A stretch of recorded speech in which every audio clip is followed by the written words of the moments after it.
Lawrence. Yes, hello again, It's everybody. it's been a while It's been a because while. It's yeah, been a couple of weeks. I haven't been there for a couple of weeks, and now I just heard you're going to be going to on vacation too next week. Yeah, tomorrow. So Yeah, exactly. So I won't be around next week. okay, Exactly. but then we will see each other again in 2 weeks from now, which is fine. In the summer, there are some little kind of breaks, and business is going on as usual. Nonetheless, did anything exciting happen? I wanted to ask you. How did the last games for Norderstedt go? Did Norderstedt win much? So basically it was really fun. So I played that weekend. I don't know if we spoke. I won that game, and it was a critical game. So we won that match, and then the final weekend. Yes, this is the one I don't know about. Yeah, what happened was, oh God, which team was it in I second? think if I remember correctly, it was Schwerin. Yeah, it was Schwerin. Yeah. So they had two matches left. We had one match left, and they were playing I think the bottom or the second bottom team on the Saturday. Okay. So the expectation was they were going to win this match, and then we would have the critical match on the Sunday. So I booked my train ticket to come to Hamburg and everything. Guess what happens? They draw 4-4. They draw the match 4-4. No. So it meant that whatever happened on the Sunday between our two teams, we would win the league. So we have won the league. I didn't go to Hamburg. I just said, you know what? I don't fancy the 7:00 train to play a game that is not the decisive game. The decisive game. It doesn't matter. So I think we end up even winning the match, or maybe we ended up drawing the match. I can't remember. Okay. Anyway, the bottom line is we are now in the next division up. So next season is going to be super tough, really tough division, the second league, just below the Bundesliga. I'll be getting a Grandmaster or International Master every single game. So, but exactly really, what you're looking for. Yes, and well done to everybody at Norderstedt. I don't know if anybody watches this show, but congratulations to everybody. Excellent. That's great news. Nice. Okay, cool. Yes. So, talking about chess, let's take a look at what happens in the chess world on top of all of this. Yes, indeed. So, in your show, you've been already talking a bit about the Aimchess Rapid. And the newest news is, we can take a quick look at this maybe, that Firouzja took the win against Wesley So. Yeah, and I wanted to I'm glad you brought that up, because it's something. Now, Alireza Firouzja has actually been a bit, I would say, I hate to use this word, but disappointing in this tour. He hasn't really got very far. He hasn't made a deep run. Of course, he's still extremely young. He's still an extraordinary talent. However, in this tour, he's not done very well. And this is really his breakout tournament. And he beats Wesley So in what looked like a thrilling match, where Wesley came back twice, but Firouzja ended up winning in the end. Wesley So, by the way, has been playing non-stop chess, if you've not noticed. Absolutely, yes. Grand Chess Tour, now this Meltwater Chess Tour. It's like literally back to back tournaments for Wesley. Of course, with a lot of success, because he actually won the Grand Chess Tour, didn't he? Yep. So, he's had extremely, but of course, you could get tired playing so much chess. And do you think that was the reason that he was like a little bit like, ugh? Maybe, but I mean, it went right to the wire anyway with Alireza, right? Yes. So it's not as if like he got blown out the water. It was just a very close match. But yeah, at some point, fatigue has to catch up with you. But well done to Alireza. And let's see, is he gonna win one of these things? That would be very interesting to see that. Has he won one of those significant? I don't believe so. Tournaments yet? I don't think so either. No. Anyway, and then we also have this is a thing which I thought of anyway. Artemiev, he's doing so good too. Artemiev is he came in very late to the tour, and Artemiev is one of these guys who is actually really good for chess. Like, having him in tournaments is, in my opinion, like elite tournaments, he should be in more. I'd like to see him get more invitations because his style is so creative. I mean, this is a guy who plays all kinds of wacky openings, orthodox, unorthodox. He knows how to play all positions. He's extremely gifted tactically, very resourceful. Yeah. And so it's nice to see him, and he also gets a place in the final of the Grand Chess Tour as a result of his victory. So well done to Artemiev. Yeah. Yeah, absolutely. And then, of course, we have the usual suspect, Mr. Magnus Carlsen. He was winning against Duda, who is also part of the top 20 now with his rating. I think he's over 2,750 almost, I believe, from the last time I took a look. No, Duda has been doing very well, and obviously Magnus beating him is revenge for the World Cup. Exactly, yeah. Yeah. So, but Magnus played very good chess. I mean, if you look at the games, they were of a very, very high standard. Yes, so often used in examples as well. And then we also have the very strong Mamedyarov, who actually lost against Levon Aronyan. So Levon Aronyan also, when there was a time when you thought about like, okay, Levon, well, he's falling down a bit. I think he went out of the top 20 at one little point, just tiny bit below the 2,720 mark or something like that, as far as I remember. He is back since last year already, and he's doing magnificent work here again. Yeah, he's playing some inspired chess. Obviously, Levon been through some very difficult personal times in the past couple of years.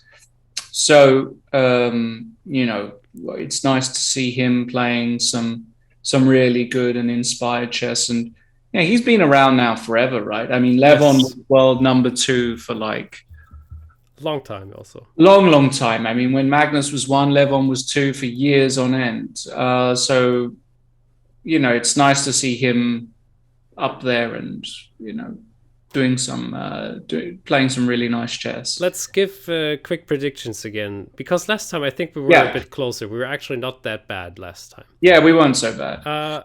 Okay, so I will say it's gonna be Artemiev against Aronyan, and Artemiev will win this knockout. Oh, you think Levon will beat Magnus? Okay. Yes, I will think this will be an upset on both semifinals. Oh, interesting. I'm going to disagree with you. I think Magnus is playing too well at the moment. He still has a decent hold over Levon in recent battles. Levon's got the odd win here or there, but in general, I would say that Magnus has got the upper hand. So I'm going to say Magnus beats Levon, and I think Artemiev will beat Alireza. I think Artemiev is a terrible opponent for Alireza. Stylistically, I think it's one of Alireza's worst kind of opponent, because he's just as sharp tactically and can play just as wacky positions. So I think this is a really great match. This is going to be good matches, yes. Yeah. It's something to look forward to, maybe, really. Yeah, those two guys are tactically brilliant, funky openings. Yeah. Exactly. And then the final, so Magnus will take it against Artemiev. So I think Magnus will beat Artemiev, although, again, Artemiev is one of those weird kind of opponents for Magnus, but there's some funny clips of them two playing online where Magnus was completely lost and managed to win in a position where it's just basically impossible to win, and all of that kind of stuff. So, it's going to be interesting. But I think Magnus does actually win this tournament. I think it's a good and safe bet to say so. Yeah. Let's see. Will you be even able to watch it, or will you go out of the digital world a bit? I'll be honest with you. I've not watched any of it. I've not watched a single minute live. I've looked at some of the games, but I've not actually watched any of it live. Same as me here. So welcome to the world of overdose chess, which is beautiful. I was always dreaming of something like that. Exactly.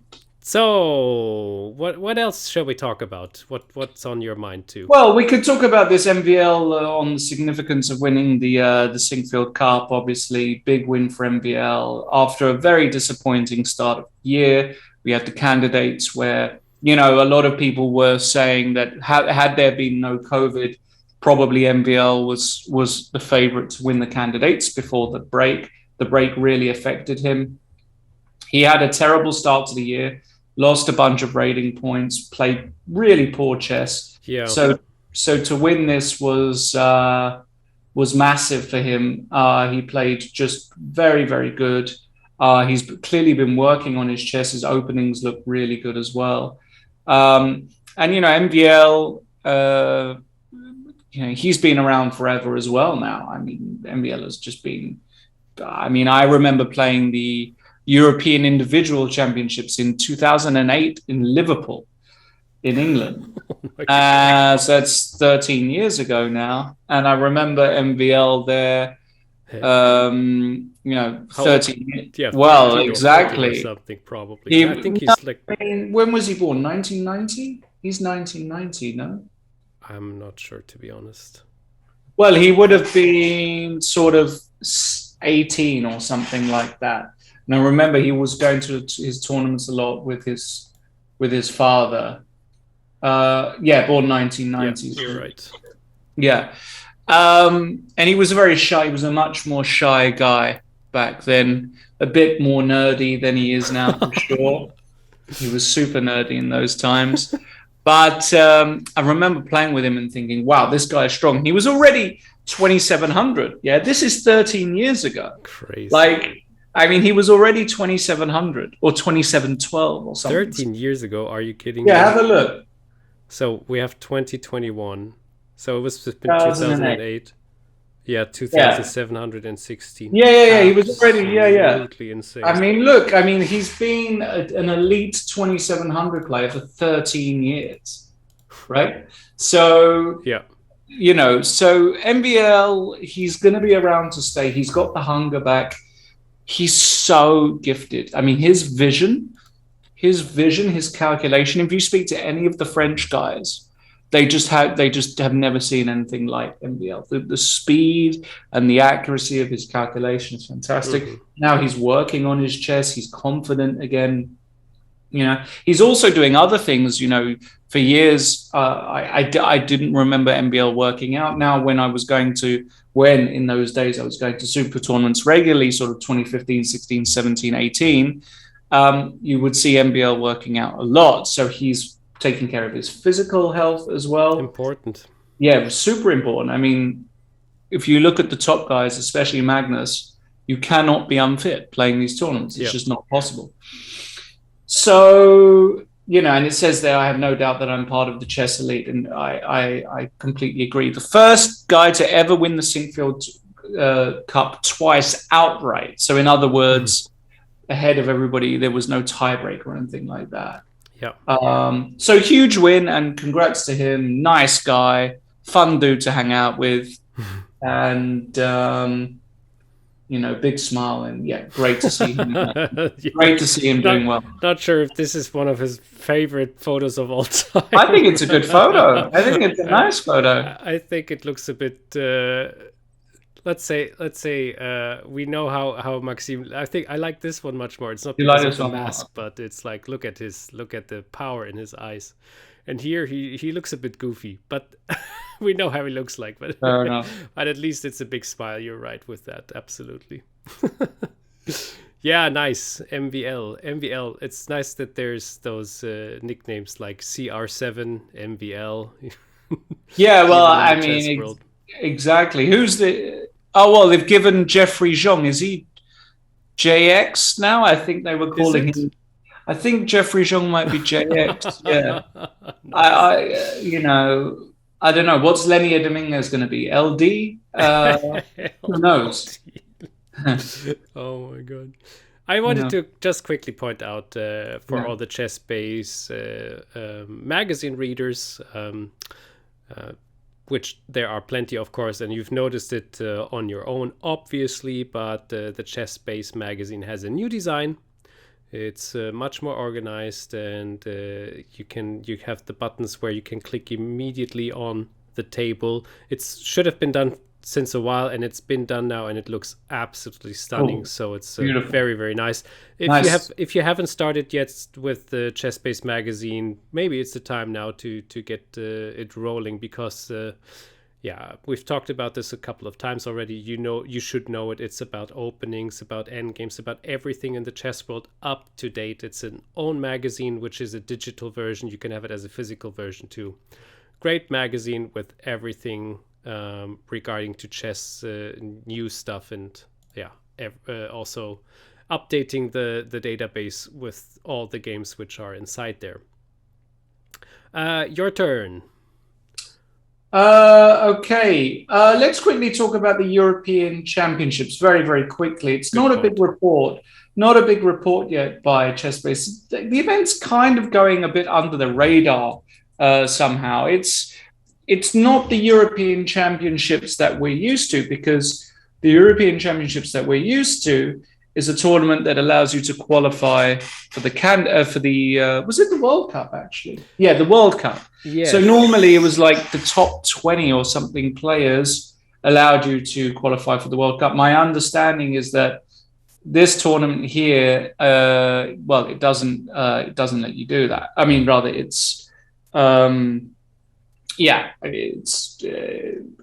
you don't qualify for anything, but it's still an important tournament. There are still some absolutely top players, and the guy leading is Rauf Mamedov. Now, yes, Rauf Mamedov, I don't know if you know Rauf or have heard the name. I've definitely heard the name, because yeah, he's also in the top, or he's often named not on the elite level like Mamedyarov, but he's up there, of course. Yeah, Rauf had like a really good year, like, when was it? Sort of 2016, 2017. I think he got to 2,700. Has kind of slipped back then. But again, another one where his talent is completely undebatable, and wouldn't surprise me if he wins this tournament. Lots of top players he's only got a half-point lead at the moment. So yes, true. Anything can happen. Absolutely. And yeah, we have a lot of Germans there, which is quite interesting. They're doing so. Vincent Keimer at the moment. Vincent Keimer is doing well. Yeah, he got a draw in the recent game against a 2,400 player, and people were skeptical about that. His position was quite okay, and why did he draw? But after all, you never know. You're never inside this. Maybe was very drawish after all. Yeah, there's a lot of Germans now, and it's nice to see the German crew getting into the chess business again, because I haven't seen a lot of them in the last year. I mean, I haven't seen a lot of any chess player in the last year, if you want to call it like that. But the tournaments are coming back again, the over-the-board tournaments, and Germans are in the tournaments again. That is nice to see. But now he has to face David Navarra, so this is going to be a toughie. He's set on number 3 of the table. Yes. Sargsyan on the 2, and I think your colleague, your English comrade, Gawain, he's set on number 1. Is he? Yes, as far as I know. Let me quickly check. This is the chess results page. Ranking. Starting rank. Yeah. Gawain was not. He's having a bad tournament, though, is he, Gawain, at the moment? It seems so. Where is he actually? He's there. He's on 4 points. So. Oh, okay. Definitely having a subpar tournament, losing 15 rating points, which is a lot. So, won the first, drew against Suleimani, drew against Bjerre, lost to Hans Stephenson. How can you get out of this if you are set as the favorite? Have you ever been in a tournament where you've been set as the number 1 in the tournament? Not for a long time, but yes, I have. Yeah. And how do you feel? Because it's really tough, right? Because when you are such a big rating favorite and you lose to somebody like Stephenson, who's obviously a very capable player, very experienced grandmaster, you know, after that, coming back is going to be, you basically understand the tournament is over because he already made a few draws. You lose to Stephens and you understand, okay, the tournament's over. So what is my objective now? My objective is just to try and salvage some rating, right? So for him, he should still be putting in maximum effort. I think there were 11 rounds. So Yes. Still 7, 8, 9, 10. Yeah, he's got 5 games. So yeah, I mean, he can actually still, like, if he gets 4 out of 5 or something like that, he probably saves rating. And it's just a case of damage limitation now when it comes to when you have an accident like that. I mean, he shouldn't be losing to Stephenson basically in this tournament. So yeah, I mean, how must Magnus feel every single tournament after? Well, that's what makes the whole Magnus thing so unbelievable, right? Is that he's managing to, like, keep rating, or even he actually gained rating even recently. Yes. Right? So it's crazy. It's crazy. Yeah. Can I ask you? Have you been to the Iceland tournament in Reykjavik? I've not been to the tournament. I have been to Reykjavik on a holiday, on a weekend holiday, which was really nice. But I've not actually been to the tournament. I would love to go. I would absolutely love to go. Can I ask you quickly? Yes. Is the London chess happening this year? I don't believe it is. I mean, I've heard nothing about it, with the difficulties of, you know, Brexit and COVID still. I don't know if it's happening, but my understanding is probably it's not happening. Should have taken my chance one of the other years. I never managed. This was a dream to play there for me. Great tournament. Yeah, it would be a shame if it's not happening and that it's over. But let's hope for it. Is there anything else which is quite interesting in the news? I will talk about something. It's not on the news page, but I'll talk about something because it's a good segue from what we've just said. And it's kind of sad news. And that is that the Caleta Hotel in Gibraltar, which has been the home of the Gibraltar Chess Congress for the past 20 years, is being knocked down. It's being destroyed and being replaced by Hilton. Which, when I found out the news, I was really, really upset because the Caleta, I mean, of all the tournaments I've been to in my life, Gibraltar for me is probably the most special. You mentioned it a couple of shows ago. You said it's the nicest tournament, or the most special one you've ever been to. Yeah, it's special because of the coming together of everybody, and everybody. I mean, not everybody stays in the hotel. A lot of people. I used to stay in Spain and cross the border every day. But the point was, it was just such a hub of, people. There was the bar area, the lobby area, the analysis room, the press room. You had people, the commentary room, and it was all kind of in this lovely little hotel. And you would always bump into people you could have a great conversation with. And so many legends actually passed through those doors at the Caleta. Spassky, Korchnoi, obviously all the current decent world champions, Kramnik and Topalov and Nakamura and Aronian and whoever else. And you could really mingle with the greatest in the world in this small space. And obviously there was a huge presence of the top women players as well. That's what made it really, really special. There's just so many leading women players as well, and it was just that the entire feel and joy that you could experience there. I think is very difficult to replicate. And with that tournament gone, it really brought a tear to my eye. I mean, there are some people that are no longer with us as well that spent many good times there, and I have very fond memories. And one of the things that I really loved when I was thinking back about this hotel, so many funny things happened. But of all, I'm not a particularly I can get quite nervy playing chess. Like, I can feel the tension and feel the nerves. It's one of my big problems. But playing at the Caleta was very different, because when you were playing upstairs, which is when you weren't having so there's the downstairs, there's the Keller, the basement, where if you're having a kind of bad tournament, you're in the Keller. But if you're playing a normal tournament, you're upstairs, you would have this gorgeous view of the Mediterranean. You would look outside the window and there's just this vast sea that you would look at. And there was something profoundly calming about looking at that. And I used to often get up during my game and just go to the window and just stare out there. And it used to bring a sense of calm to me. And that's probably why, some of my best ever tournaments have been in Gibraltar, actually, at the Caleta. So I'm absolutely devastated that the hotel is being destroyed. Of course, it means that it will take years for a new one to be built. If there is going to be a tournament, whereas there's going to be a tournament now in Gibraltar, you'll have to find a new venue, but it's never going to be the same. It just cannot be the same. So that is a very somber and saddening moment for me. And, there's London, now Gibraltar. It's kind of like, wow, what's next? But every cloud has a silver lining. Maybe some beautiful new venue will be created and new memories will be able to be produced. That's what I'm hoping for. Anyway. That's a nice hope. Yeah. Oh, yeah. That's a sad story. I didn't know about that. This just you heard the news very recently, or? Yeah, it was actually the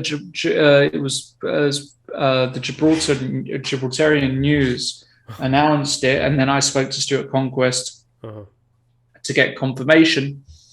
And unfortunately, yeah, it is true. So see you later, the Caleta. Okay. Very, very, very sad. Okay, let's hope that they will manage to get out of that and maybe build something even more beautiful or significant. Yeah, that's a bit of hope we can have for that. For the end of our show, let me ask you quickly. Yeah. How do you like the Scandinavian opening? Depends what kind of Scandinavian. Okay, let's talk about two kinds of the Scandinavian, because this is what I wanted to quickly also mention. Have you heard of the Portuguese variation? Is that where you go knight f6 on move 3? Yes. And bishop g4, or I don't know exactly. Exactly that. So I didn't know about it because I'm I'm a person who doesn't play the Scandinavian, and if the Scandinavian is played against me, I'm going to Black Madima because I so dislike it. But in Svetlana's Smart Moves, she was showing me she's playing the Scandinavian quite often, and it is as you mentioned, once you. Wait a second. That's the way around. Yeah, once this is taken, the knight is going to f6. Normally, the theory is either knight to c3, f3, or often played also d4. And then this little move is coming up, and I like this so much. The way she gave me all the ideas and explained it to me by a game from Magnus Carlsen. He played as black, and he won with... He had to choose how he will beat his opponent at one time because the tactics were so many. So does he win a couple of pawns or a piece, or does he just go for the checkmate, or just try to win the queen or stuff like that? I really like this opening. So this tells me it is never ever too late to take a look at new openings. Also, not only to open the horizon a bit, but also to get ideas and of what an opening is, what's the idea of an opening, and what you're supposed to play, and why this is happening and stuff like this.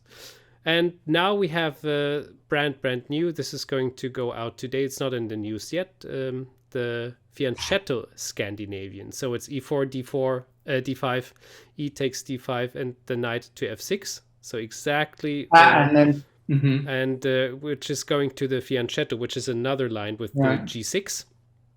And this after this is a coincidence because Svetlana just likes this opening. She didn't know about that there's a new Fritz trainer about the Fianchetto Scandinavian, but it goes into this variation. So this weekend is booked to take a look at this course because it will show up as well there, the Portuguese Gambi. And I'm very keen and curious to look at this. Yeah, what I think I asked you this once or Yeah. twice already. What is your favorite response to the Scandinavian? As white, Yeah. You don't play it as black, do you? I played in blitz from time to time, but no. Mhm. My favorite response to well, I take on d5, so e takes d5, and after knight f6, I play the much more solid move knight to f3. So e d5, knight f6, and well, queen take no. Okay. Wait. Sorry, you're talking about yeah. On knight f6, I play knight f3, which is a move that Portuguese players hate because I can get some more normal variations. Yes, you are right. Yeah, And on this is not so much fun anymore. Yeah, That's because true. if you go bishop g4 here, it doesn't make as much sense.